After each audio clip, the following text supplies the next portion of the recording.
দেখি কয়টা ডিম পারছে। মুরগির ডিমের সাথে আরো 2টা ডিম পাইছে। এই যে এগুলো হচ্ছে টিকটিকি মহাশয়ের ডিম।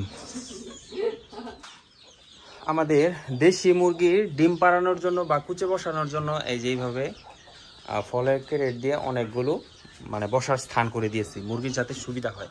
এই যে দেখুন প্রতিটাতে মোটামুটি 4-5টা মুরগি টোটাল বসা আছে। এই যে একটা, তারপর এইটাতে একটা আছে, এইটাতে আছে, টোটাল 4টা আছে। আমি আপনাদেরকে দেখাবো, এই যে এখানে একটা আছে, 5টা। তো আমি আপনাদেরকে দেখাবো নরেনের মুরগিগুলো এত সুন্দর সুন্দর জায়গা রেখে, ওই যে নরেন কি করে, এত সুন্দর সুন্দর জায়গা রেখে কোথায় গিয়ে ডিম পারে। এর জন্য আমাকে একটু উপরে উঠতে হবে। নরেন আম্মু ধরো আমাকে। এই যে দেখেন মুরগি কোথায় এসে ডিম পারে, দেখি কয়টা ডিম পারছে। এই যে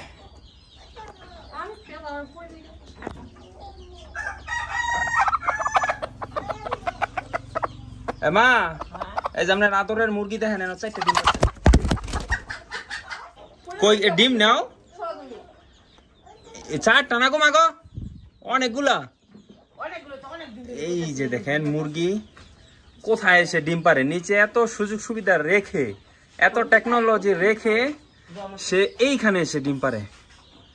তো এইখানে দেখি কয়টা ডিম, এই যে 2টা, এই জানেন 2টা,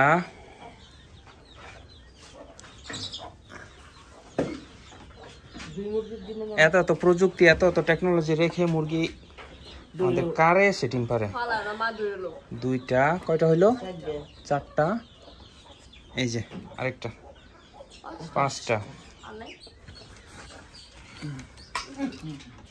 ভালো তো পরে নাই ডিমগুলো, যে এখানে ফাঁকা ছিল, এই যে ফাঁকা পড়ে যাইতে পারতো।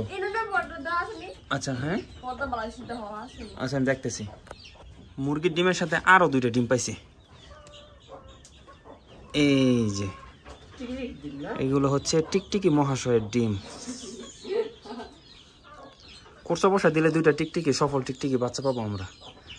আচ্ছা যাই হোক, মুরগি আপনাদেরকে দেখালাম যে নিচে এত টেকনোলজি, এত প্রযুক্তি রেখে এইখানে এসে ডিম পারে। এটার কারণটা কি হতে পারে আপনাদের যদি জানা থাকে তাহলে আমাদেরকে কমেন্টে জানাতে পারেন।